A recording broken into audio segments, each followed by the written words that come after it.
Hola a todos, en este vídeo vamos a introducirnos al programa Blender. Blender es un programa de modelado y animación en 3D libre.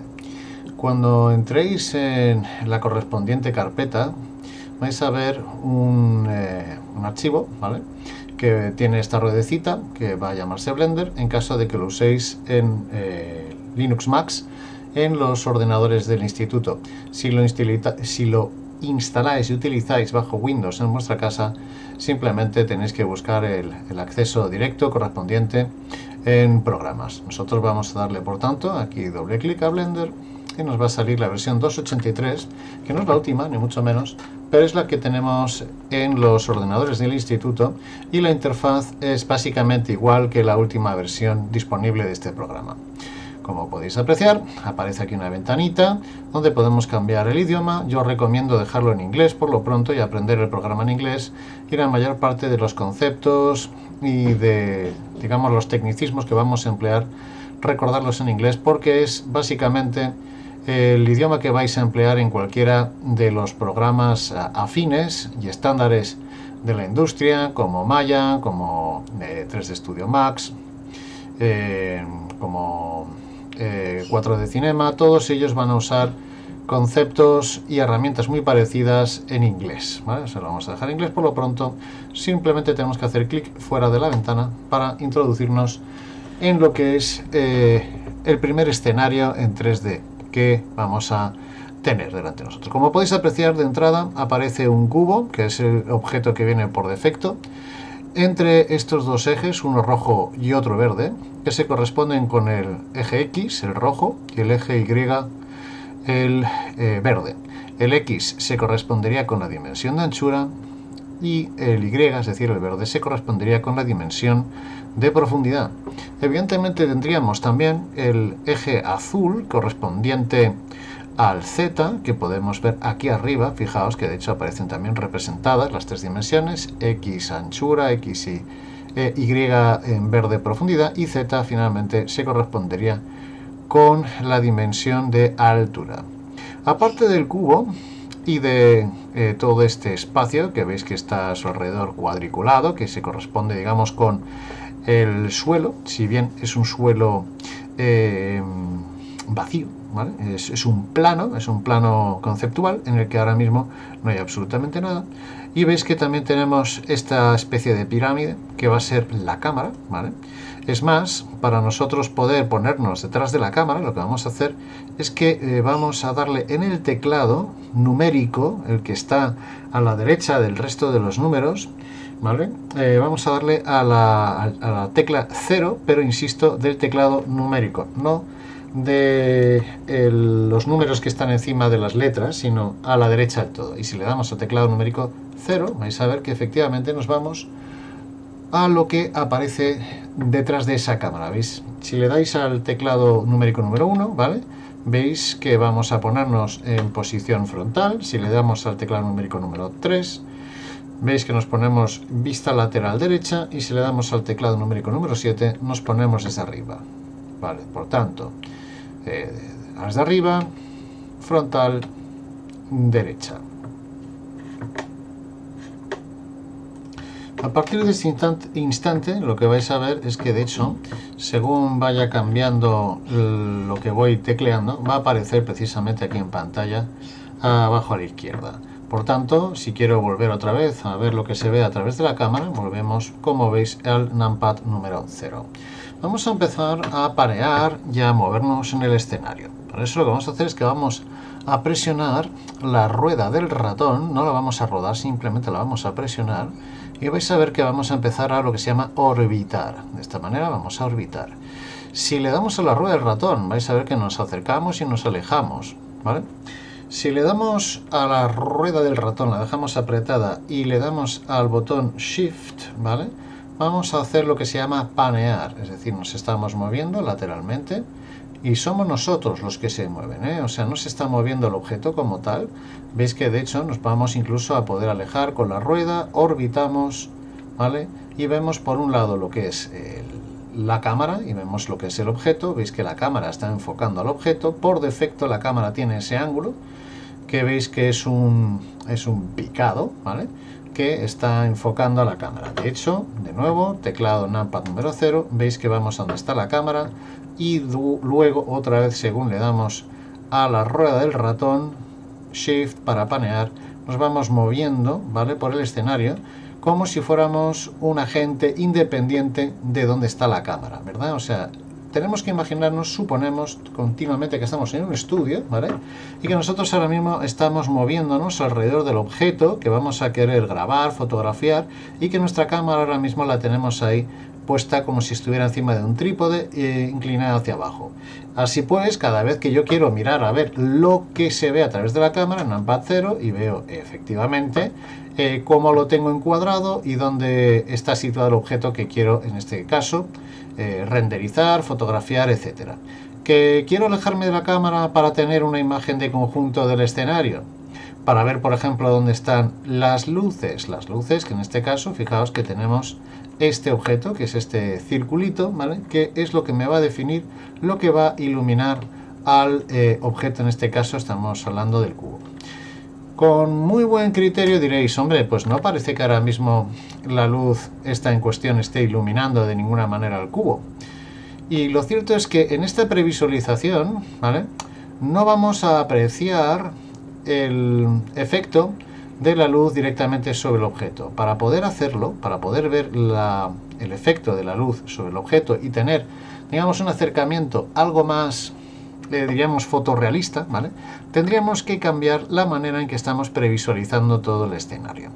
Si vuestro ordenador es relativamente antiguo o en cualquier caso poco potente, la previsualización, digamos, fotorrealista va a carecer de suficiente agilidad. Pero como estamos usando unos ordenadores relativamente modernos, ¿vale?, voy a enseñaros directamente cómo apreciar hasta qué punto Blender es ágil en cuanto a la simulación de circunstancias equiparables a un estudio de fotografía.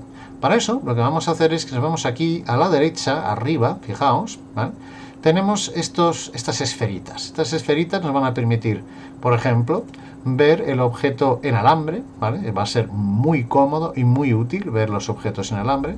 En una previsualización de sólido, que es decir, que lo único que hace básicamente es enseñarnos los objetos sin ningún tipo de sombra, ni iluminación, ni nada por el estilo. Luego vamos a poder apreciar el siguiente caso, veis que tiene algo más de iluminación, ¿vale? Se ve como con más iluminación, pero no se ven sombras ni proyectadas ni propias, y sin embargo lo que se aprecia con mayor definición y detalle es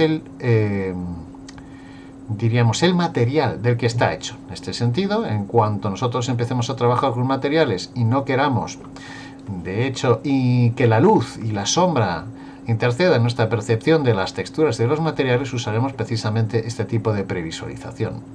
Y finalmente vamos a usar esta última, ¿vale?, que nos va a permitir ver precisamente cómo interfiere, cómo interactúa, fijaos, la luz, en este caso, veis que está iluminando una de las aristas del cubo, y las otras dos quedan en sombra. Para que de hecho apreciéis incluso un poquito mejor cómo se aprecia la luz, ¿vale?, en este estudio, lo que vamos a hacer es que a este cubo le vamos a añadir nuestro primer objeto, ¿vale? Y nuestro primer objeto lo vamos a añadir de la siguiente manera. Vamos a ir aquí arriba a la izquierda y donde pone Add, ¿vale?, añadir, ¿vale?, nos va a salir aquí un menú, y dentro de este menú, dentro de Mesh, que significa mallas, ¿vale?, vamos a añadirle un primer plano. Atención, veis aquí un plano, ¿vale?, y de hecho veis ahí que aparece un plano seleccionado, se transparenta para que podamos apreciarlo, pero evidentemente es un plano muy pequeño, que de hecho tiene el tamaño, la anchura y la profundidad del cubo, con lo cual, pues verdaderamente, tal cual está ahora mismo, no hace gran cosa. Por lo que vamos a hacer es que lo vamos a escalar, lo vamos a hacer más grande directamente. Y para eso, fijaos que vamos a emplear nuestra primera herramienta de transformación. Vamos a transformar ese plano que hemos añadido dándole al botón de escala, ¿vale? Cuando le doy a esa herramienta, veis que aparecen aquí una serie de tiradores, ¿vale?, que me van a permitir escalar, fijaos, en anchura, ¿vale? En este caso veis que he tirado aquí del nodo rojo, que se corresponde con la dimensión en anchura del eje X. Luego voy a hacer lo mismo con el nodo en profundidad del eje Y, es decir, en profundidad, ¿vale? Y lo que no tiene mucho sentido es que lo estiremos en Z, veis que de hecho no hace absolutamente nada, por la simple razón que es un plano bidimensional y por tanto al no tener dimensión en altura, pues no tiene ningún sentido que lo intente escalar en altura. Una vez que lo he escalado, ¿vale? Y veis que de hecho ahora mismo está interseccionando a mi cubo por la mitad, veis que efectivamente la luz está generando una sombra proyectada, como podéis apreciar, que previsualizamos con bastante nitidez y en cualquier caso nos permite ya asumir y entender cuál es la naturaleza de esta luz, ¿vale? Voy a mover un poco el plano, es decir, no me voy a mover yo, sino que voy a mover directamente ese plano con la siguiente herramienta de transformación, que va a ser precisamente la que tenemos aquí, que es la de Move, mover. Al hacer eso veis que aparecen todas estas flechas, ¿vale? Y esas flechas, si voy precisamente a la última dimensión que todavía no hemos tocado, que es la Z, hago clic sobre ella, ¿vale? Y vais a apreciar que voy a poder mover de una manera totalmente restringida, precisamente al eje Z, es decir, en altura, el plano, hasta situarlo justo, de tal manera que veáis que apenas el cubo toque. ¿Y cómo sé hasta qué punto toca o deja de tocar? Pues precisamente gracias a la sombra proyectada, veis que en un momento dado, cuando la sombra proyectada está a punto de desaparecer, ahí justo es cuando tenemos una conexión. Veis que todavía no, vamos a seguir subiendo. Ahí. Ahora ya me imagino que sí. Justo. Ahí ya hemos conseguido situar el cubo encima de este plano a modo de suelo, ¿vale? Muy bien. Lo siguiente que voy a hacer es que voy a empezar a interactuar con el elemento en cuestión. Es decir, ya le hemos añadido un plano, pero ahora vamos a seleccionar el cubo. Ahí está. Y este cubo vamos a poder moverlo directamente, teniendo en consideración que tenemos, de hecho, la herramienta de movimiento, ¿vale? Vamos a poder moverlo en profundidad, vamos a poder moverlo en anchura y, por supuesto, lo vamos a poder mover de nuevo en altura. Lo mismo que habíamos movido el plano, es decir, el suelo, pues ahora movemos el objeto, así. ¿Que lo queremos escalar? Pues ya tenemos un poco de experiencia, es decir, le damos a la herramienta de experiencia de escala, ¿vale? Y lo vamos a poder empezar a deformar en anchura, en profundidad. Esto sería la anchura. De esta manera veis que obtenemos rápidamente el equivalente a una especie de muro. Y por supuesto, ahora ya sí vamos a poder también deformarlo en altura, cosa que no habíamos podido hacer con el plano por ser un objeto exclusivamente bidimensional. Si en un momento dado vamos a querer moverlo, escalarlo, también podemos rotarlo, como podéis apreciar aquí. Vamos a darle al botón de rotación, veis que nos sale esta esfera, donde vamos a poder rotarlo alrededor del eje Z, como podéis apreciar, ¿vale? Control Z para volver atrás y deshacer lo hecho. Vamos a moverlo alrededor del eje X, como podéis ver, en anchura. De nuevo, control Z, volvemos a deshacer lo hecho y finalmente, como si fuera una hélice, alrededor del eje Y. ¿Veis? Ahí está. Control Z de nuevo para volver atrás.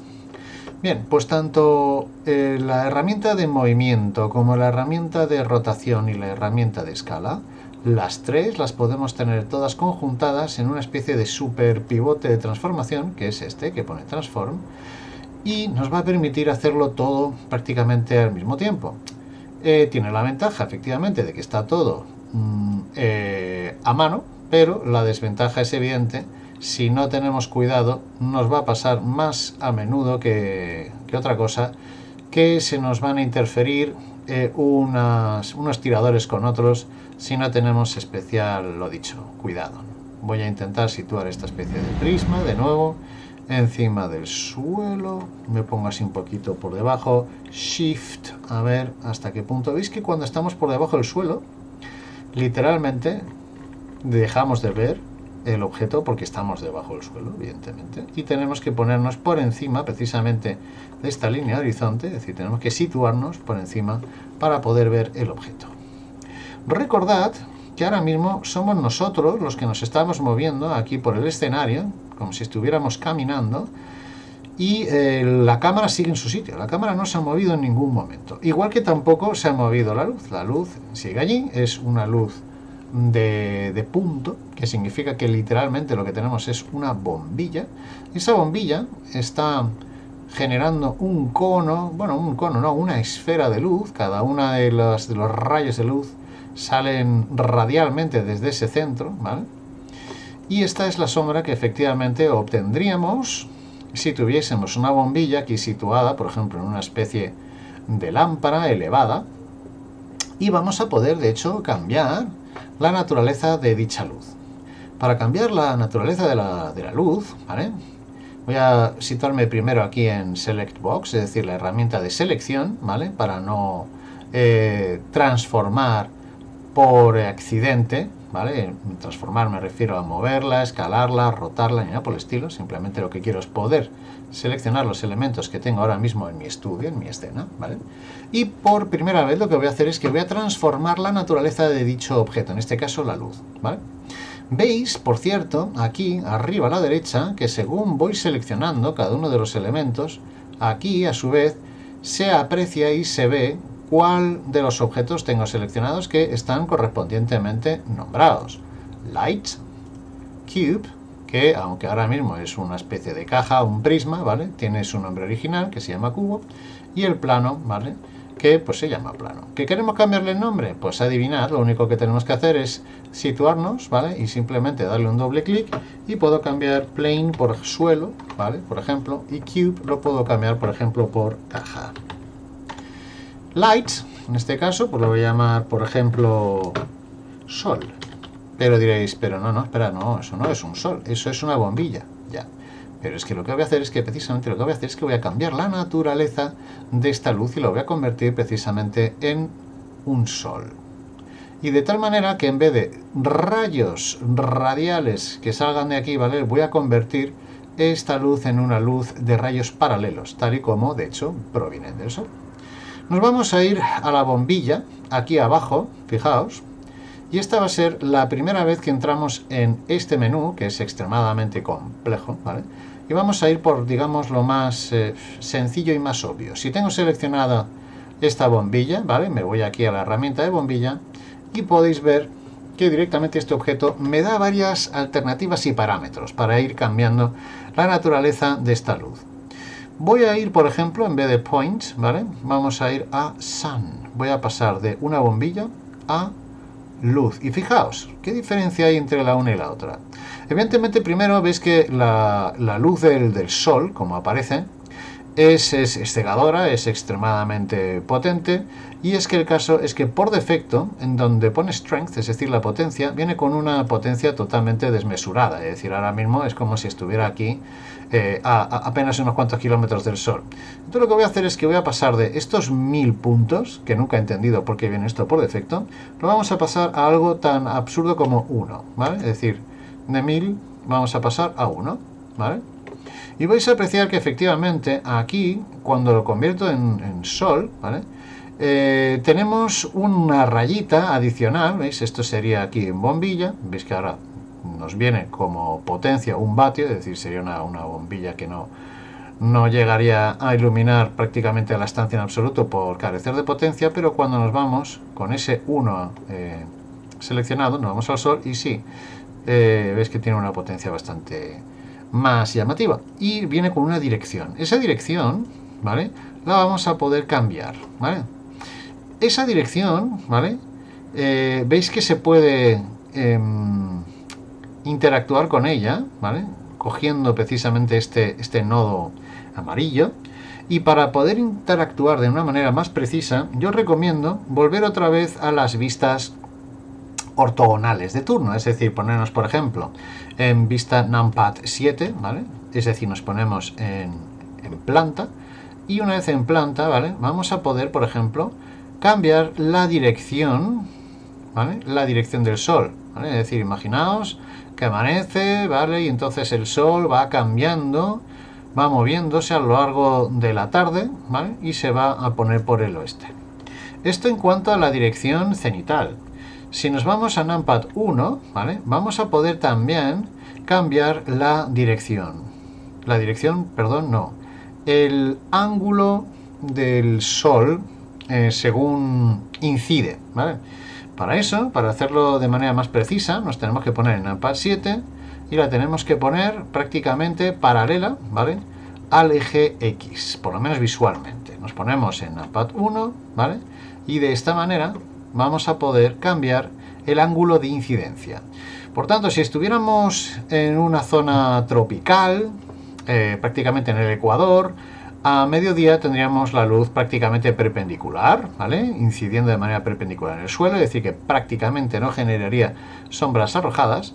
Y según nos vamos alejando precisamente a los polos, el ángulo de incidencia va cambiando y también cambia, como bien sabéis, con las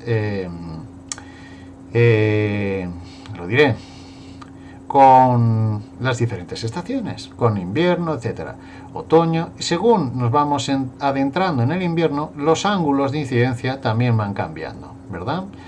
También cambian el ángulo de incidencia a lo largo del día, es decir, a mediodía se acerca, dependiendo de la latitud en la que estéis, a la perpendicular, y luego por la tarde evidentemente ese ángulo va cambiando, alargándose, como no puede ser de otra manera, las sombras. Es decir, veis, aquí ahora mismo estaríamos pues claramente por la tarde, y lo que voy a hacer es que voy a activar la rotación, ¿vale?, para que podamos además observar cómo alrededor del eje Y, veis, vamos a poder de hecho cambiar la manera en que vamos a poder simular precisamente situaciones del día a día, como por ejemplo luz diurna parecida a lo que tendríamos a las 12 de la mañana en una tarde, yo que sé, de marzo, pues algo así. Y luego a las 6, y luego a las 7, y luego a las 8, y luego ya las luces, veis que se vuelve de noche directamente, porque la luz ni siquiera incide sobre las superficies y los objetos, ¿veis? Esto es extremadamente cómodo para simular situaciones y aspectos a la hora de renderizar, por ejemplo, casas, que queramos saber cómo se van a comportar las sombras y cómo se va a comportar los materiales dependiendo del momento del día. Evidentemente, si le damos aquí al eje Z, es decir, a la órbita azul, ¿vale?, vamos también a poder interactuar con la posición del Sol respecto del momento del día, también en cuanto a si está en el oeste, el este, sur, norte, etcétera, ¿vale? Todo esto, como podéis ver, se puede hacer con la herramienta de luz cuando está puesta en Sun. Tenemos más cosas. De hecho, vamos a volver a la posición original, es decir, a la naturaleza original de bombilla. La bombilla, como podéis ver, ahora mismo pues es una bombilla miserable de 1 vatio, pero si yo, por ejemplo, le pongo una bombilla de 100 vatios, pues sigue siendo bastante poca cosa. Entonces vamos a ponerle 1000 vatios. Esto ya es una señora bombilla, ya implica cierto gasto. Y vamos a poder también cambiarle incluso el color, ¿vale?, el color de la luz. El color de la luz se puede cambiar de esta manera.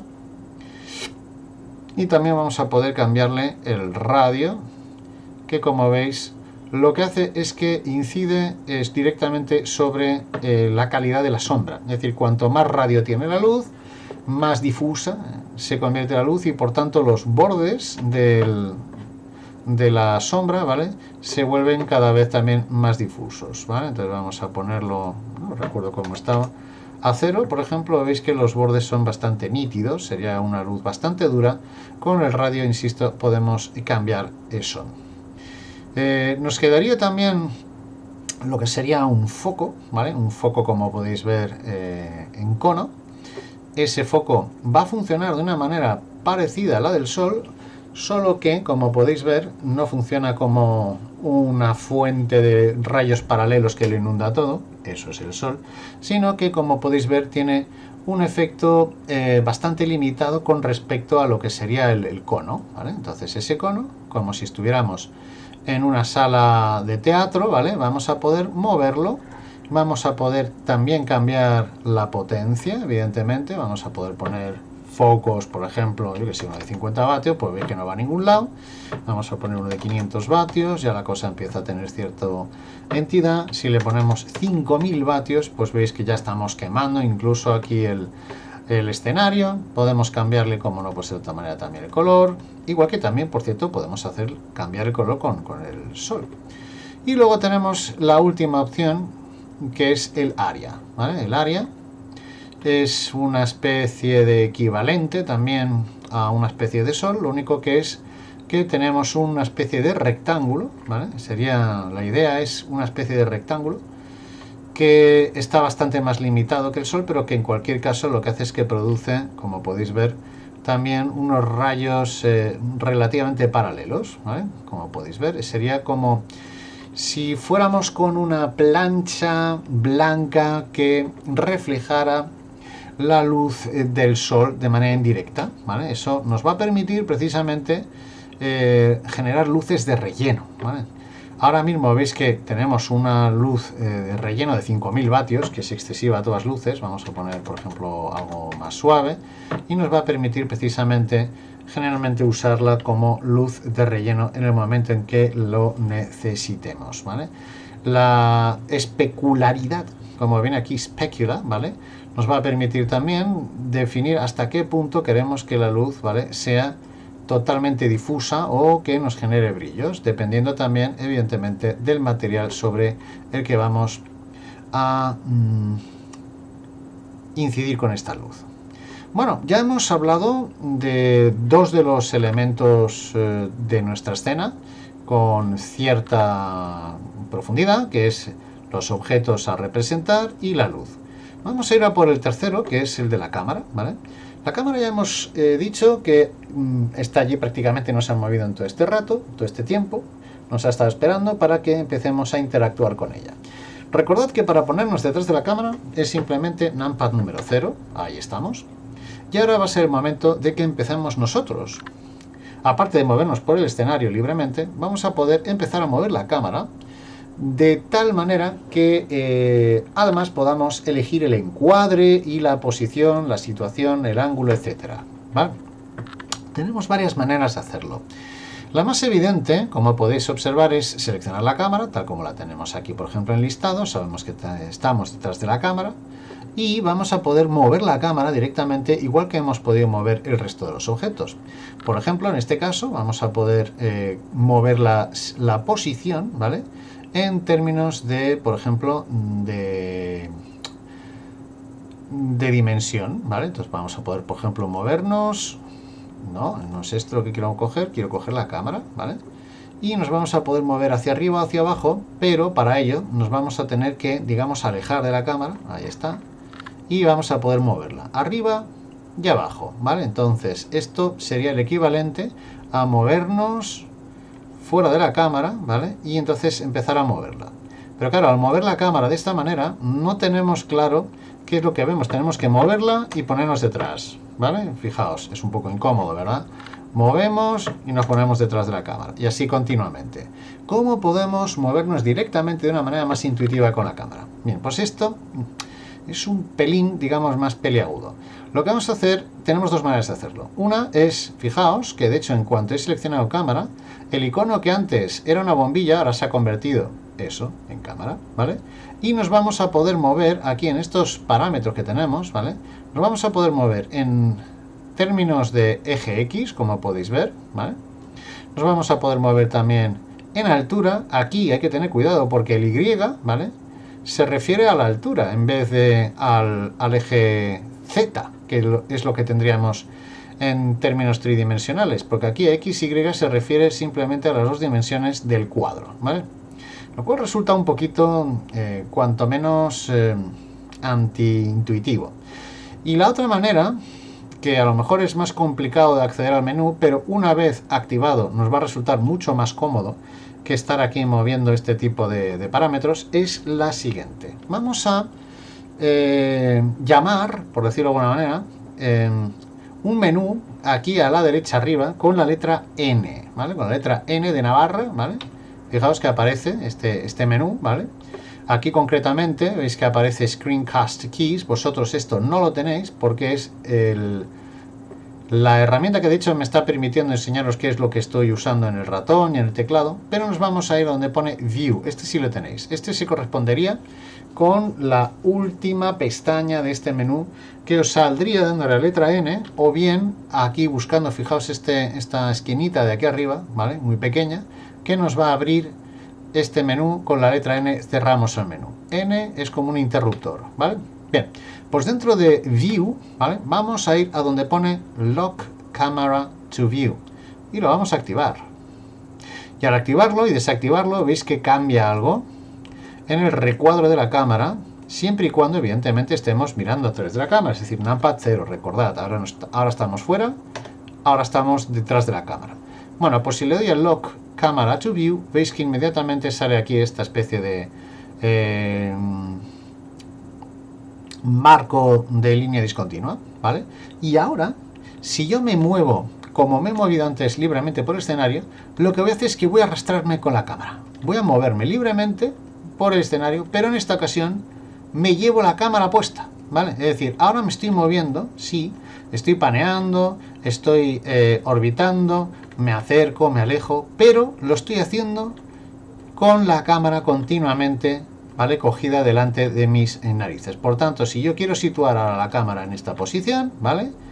Veis que me he movido, ¿vale? Y ahora, si le doy a numpad 0, veis que efectivamente la cámara se ha situado aquí lateralmente. Numpad 0 de nuevo, ¿vale? Y si en un momento dado yo estoy contento con la localización y, por ejemplo, también el ángulo, ¿vale?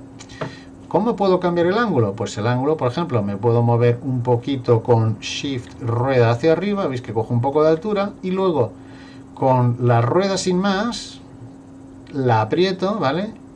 Y girando hacia arriba y hacia abajo voy a poder también cambiar el ángulo. Shift, ¿vale? Para panear, y sin apretar Shift, simplemente moviendo la rueda del ratón, no, moviéndola no, a ver, apretando la rueda del ratón y moviendo el ratón, ¿vale? Así es como voy a poder rotar, ¿vale? Alrededor, es decir, estoy orbitando verdaderamente, ¿verdad? Se puede orbitar alrededor del eje Z, igual que puedo orbitar alrededor del eje que a mí me dé la gana, de manera bastante intuitiva, ¿vale? Esto sería como literalmente como estar moviéndose en una especie de videojuego, ¿verdad? Bueno, pues una vez que yo esté contento con el encuadre y ya no quiera que este encuadre se mueva, eso sí, tenemos que acordarnos de desactivar Lock Camera to View, ¿vale? De esa manera, veis que ahora también me estoy moviendo, pero la cámara ya no se mueve conmigo. La cámara ahí está quieta. Entonces yo ya puedo moverme alrededor del escenario, alrededor de esta habitación, ver dónde tengo cada uno de los elementos, ver, bueno, pues ahora voy a cambiar, por ejemplo, la luz, ¿no? Y la voy a poner aquí un poquito y le voy a cambiar además la situación. No me apetece ponerle un área, le voy a poner, por ejemplo, aquí un foco. Bueno, pues muy bien. Y este foco además le voy a aumentar el radio del foco, del cono del radio. No, pues lo voy a hacer así, más pequeño. Hago literalmente lo que me da la gana. Puedo también cambiar, como podéis ver, igual que hice en su momento con lo diré, con la luz del sol, ¿vale? Puedo cambiar hasta qué punto la luz es más o menos difusa, ¿vale? Y si no, pues lo dicho, pues con mi maravillosa bombilla inicial, ¿vale? Que veis que genera luz por todos los lados de manera radial, o la luz del sol, que de nuevo, pues en 1000 veces el sol pues resulta un poco quemante, pues lo pongo en 3 y de esa manera ya pongo otra vez la luz del sol. Y vuelvo otra vez a mi bombilla y lo pongo en 1000 vatios, etcétera. ¿Veis cómo voy interactuando, como me da la gana, con estos 3 elementos que configuran el escenario en un programa de modelado y animación en 3D?